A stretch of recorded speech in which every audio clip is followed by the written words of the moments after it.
सोनं खरेदी करू नका असं ते मोदींनी आवाहन केलं आणि त्यानंतर आता कारागिरांची काय नेमकी परिस्थिती होणार काय?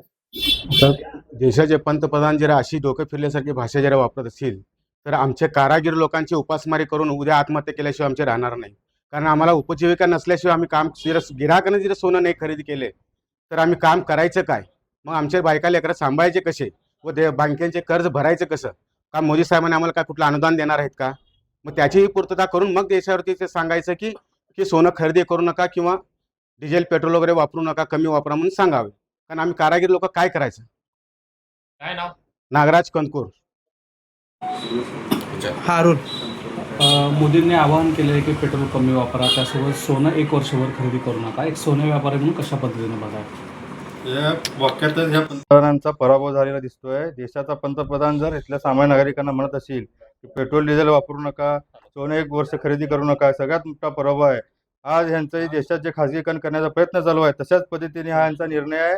यातली सगळ्यात मोठी इंडस्ट्री म्हणजे gems and jewellery industry Bharat देशातली आहे. 60% GDP मध्ये या इंडस्ट्रीचा वाटा आहे. तर हा यांचा डोळा आहे अदानी आणि अंबानीच्या घशामध्ये का अडाणीच्या घशामध्ये घालायचा आहे का? हा प्रश्न आम्हाला सामान्य वापरणं पडलेला आहे. आणि आज भैया म्हणल्यासारखं की सामान्य नागरिक सामान्य जनतेच्या लग्नामध्ये अर्ध्या ग्रॅमची मनी मंगळसूत्रानुसार लग्नाची सुरुवात होते. तर या माणसाला संसार कधी माहीत नाही.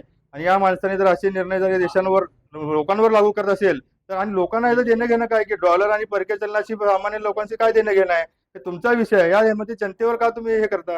तर अजिबात हे चुकीचं वक्तव्य आहे. आणि देशामध्ये 80 ते 90 लाख लोक या क्षेत्रामध्ये काम करतात. त्यांच्यावर उपासमारीची वेळ येऊ शकणार आहे आणि हे देशाला परवडण्यासारखं नाही आहे. आणि या इंडस्ट्रीमध्ये अनेक सुरतमधले लोक गुजरातमधले लोक काम करतात आणि हे पंतप्रधान गुजरातमधून येतात. हे का मग अज्ञानी पंतप्रधान आहेत का त्यांचा हे चुकीचा निर्णय अजिबात हे लोकांना परवडणार नाही. त्यामुळे आम्ही तीव्र शब्दात पंतप्रधानांचा निषेध करतो. 1 वर्षभर सोनं खरेदी करू नका. एक सोने व्यापारी म्हणून कशा पद्धतीने या निर्णयाकडे पाहत आहे?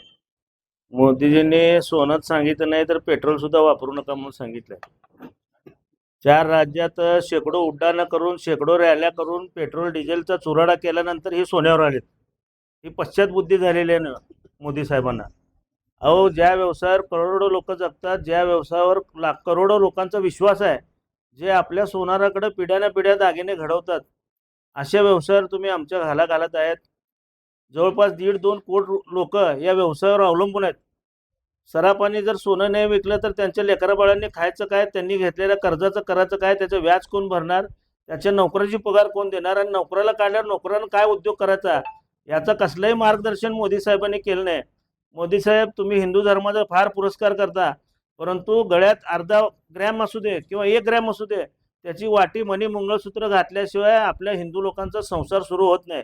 अशा हिंदू धर्माच्या पवित्र मंगळसूत्रावर देखील तुम्ही घाला घातलात. तसं जर तुम्हाला मंगळसूत्राची काय किंमत आहे हे माहीत नाही, हे नाही सगळ्या देशाला पण माहीत आहे. त्यामुळं आमची जी काय उपजीविका आम्ही कष्ट करून खातो, आम्ही कुणाच्या चोऱ्या करत नाही. आज हॉलमार्किंगच्या दागिन्याशिवाय आम्ही धंदा करत नाही. असं असताना प्रामाणिकपणे सचोटीने व्यवसाय करणाऱ्या तुम्ही सोनं विकताना पण पैसे घेता आणि मोडताना पण 3% GST घेता. एवढा महसूल कुठल्याही व्यवसायातनं मिळत नाही. कारण जिथं सोनं विक्री केली जाते तिथं जेव्हा खरेदी केलं तेव्हा 3% म्हणजे डबल मिळते गव्हर्नमेंटला. असं असताना तुम्ही करोडो लोकांच्या पोटावर पाय द्यायला निघालेला आहात. हा पश्चात बुद्धी आहे आणि हा पंतप्रधान मोदींचा पराभव आहे.